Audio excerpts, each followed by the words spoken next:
नमस्कार, मैं प्रिया। आप देख रहे हैं पब्लिक इंट्रो। दोस्तों, राहुल गांधी की वोट चोरी पर धाकड़ खुलासे के बाद साइन करो की गुहार लगाने वाले इलेक्शन कमीशन को आखिरकार बैकफुट पर आना ही पड़ा और इलेक्शन कमीशन ने ही कहीं और नहीं बल्कि सीधे सुप्रीम कोर्ट में सरेंडर किया है और एक हलफनामा देकर वोटर्स के लिए दंडवत रहने का ऐलान कर दिया है। जी हां, इससे एक और जहां राहुल गांधी के भयंकर खुलासे के बाद बड़ी जीत मारी जा रही है, तो वहीं दूसरी ओर चुनाव आयोग ने एक नया खेल शुरू कर दिया है और इस नए खेल के सामने आते ही एक बार फिर से बिहार में एसआईआर को लेकर हड़कंप मच गया है। तो इलेक्शन कमीशन ने कौन सा नया खेल शुरू किया है और कैसे राहुल गांधी के भयंकर खुलासे के बाद चुनाव आयोग ने सुप्रीम कोर्ट में सरेंडर किया है, सब कुछ बताएंगे आपको, तो आप हमारे वीडियो को लास्ट तक जरूर देखिएगा। दोस्तों, इलेक्शन कमीशन ने क्यों अचानक सुप्रीम कोर्ट में सरेंडर किया, ये बहुत बड़ा सवाल है, इस पर बात करेंगे। लेकिन सबसे पहले एक और खबर आपको बता देते हैं कि कैसे चुनाव आयोग ने एक नया खेल शुरू कर दिया है।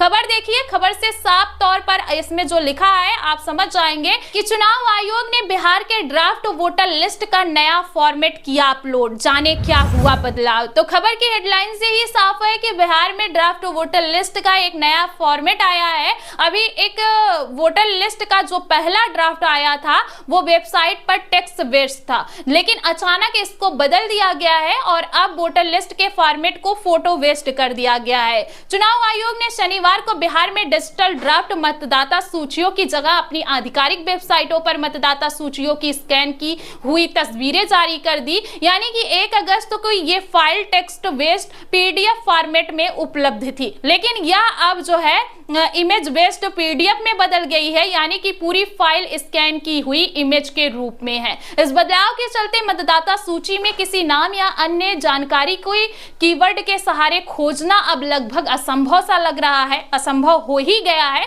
वहीं फॉर्मेट बदलने के साथ साथ फाइल का साइज भी काफी बड़ा हो गया है। ये फाइलें आकार में बड़ी होती हैं, इनका रेजोल्यूशन कम होता है और डाटा निकालने में काफी समय भी लगता है और इसमें त्रुटियां होने की भी संभावना काफी रहती है।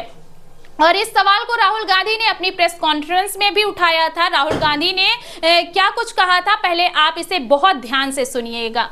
क्या इलेक्शन कमीशन ही इलेक्शन को चोरी करवा रहा है? इसके बाद हमने एक टीम सेटअप की और हमने उन्हें कहा कि आप जाइए एक कंस्टिट्यूएंसी में जाके ढूंढिए, सच्चाई ढूंढिए, किस प्रकार से चीटिंग की जा रही है, किस प्रकार से यह काम किया जा रहा है और कौन कौन इस काम को कर रहे हैं। सबसे महत्वपूर्ण बात यह है कि इलेक्शन कमीशन डिजिटल डेटा नहीं देता है, फिजिकल डेटा देता है।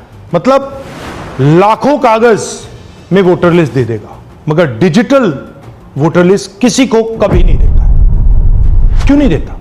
कारण क्या है? कारण है कि अगर डिजिटल डेटा मिल जाए तो इलेक्शन कमीशन की सच्चाई पूरे देश को पता लग जाएगी। हमने टीम को बताया, मैंडेट दी कि आप जाके चेक कीजिए, आप 5-7 सीटों पे पता लगाइए कि चीटिंग हुई और अगर हुई तो कैसे हुई। टीम ने हमें एक दिन बताया कि 5-7 सीटों पे काम किया ही नहीं जा सकता। क्यों?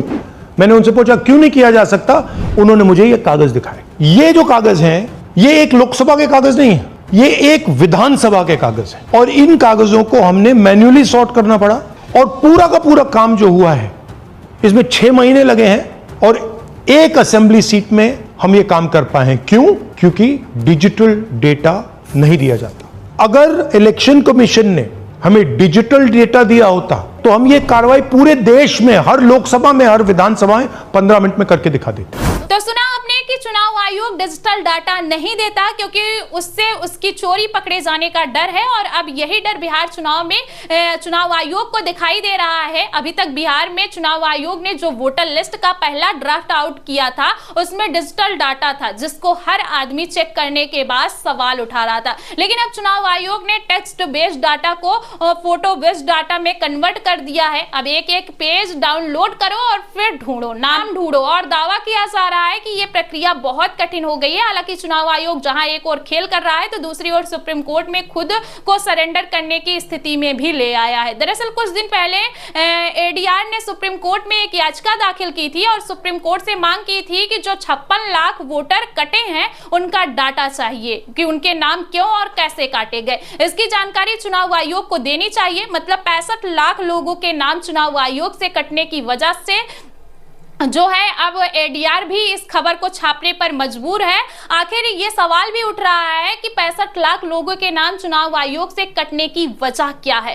क्या जो लोग मृत हैं उनका डेथ सर्टिफिकेट है? क्या जो प्रदेशों में रहते हैं दूसरे देशों में चले जाते हैं मतलब चले गए हैं, या इस पर क्या वो प्रमाण पत्र माना जा रहा है? वो अब बिहार से वोटर नहीं रहना चाहते। तो जब एडीआर ने सुप्रीम कोर्ट को ये बताया था कि 65 लाख वोट कट रहे हैं, तो एडीआर की याचिका पर सुप्रीम कोर्ट ने इलेक्शन कमीशन से 65 लाख लोगों को वोटर लिस्ट से काटे जाने का कारण और वोटर की सुनवाई की रिपोर्ट मांगी थी और उसका हर हाल में 9 अगस्त तक जवाब देने की बात कही थी। लेकिन चुनाव आयोग ने 65 लाख वोटर्स के नाम कटने का डाटा तो नहीं जमा किया, लेकिन चुनाव आयोग कुछ बैकफुट पर जरूर आया है। चुनाव आयोग ने दरअसल सुप्रीम कोर्ट में एक हलफनामा दायर किया है। इसमें मतदाताओं के नाम मतदाता सूची से बाहर करने के आरोप को खारिज करते हुए चुनाव आयोग ने कहा कि किसी भी पात्र मतदाता का नाम सूची से नहीं हटाया जाएगा। चुनाव आयोग ने अपने जवाबी हलफनामे में कहा है कि 1 अगस्त 2025 को प्रकाशित मसौदा मतदाता सूची में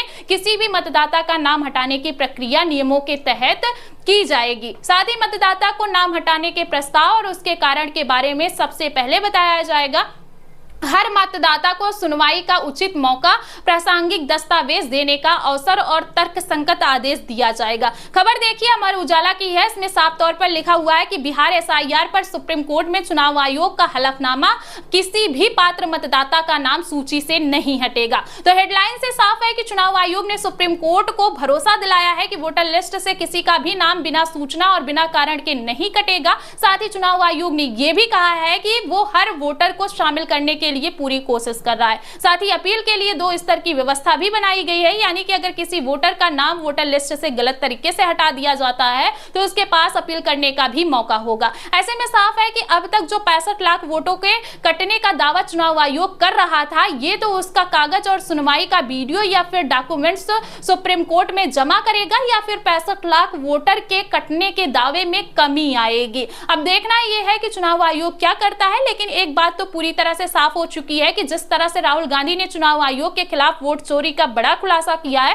उसके बाद चुनाव आयोग एक और सुप्रीम कोर्ट में बैकफुट पर आ गया है, लेकिन दूसरी ओर फोटो वेस्ट लिस्ट अपलोड करना जनता की मुश्किलें भी बढ़ा रहा है। आपको बता दें कि एक और जहां फोटो वेस्ट वोटर लिस्ट सामने आने से वोट चोरी होने वाली बात जो है राहुल गांधी की सच साबित हो रही है, तो वहीं दूसरी ओर सुप्रीम कोर्ट में इलेक्शन कमीशन का सरेंडर राहुल गांधी की जीत का एक बड़ा प्रमाण भी है। तो आपको क्या लगता है, राहुल गांधी की विस्फोटक खुलासे के बाद ही क्या सुप्रीम कोर्ट में इलेक्शन कमीशन ने सरेंडर किया है? क्या फोटो बेस्ड वोटर लिस्ट चुनाव आयोग की वेबसाइट पर अपलोड होने से राहुल गांधी की वोट चोरी पर बात सही साबित नहीं हो रही है? पूरे मामले पर आपकी जो भी राय है कमेंट में हमें जरूर बताएं।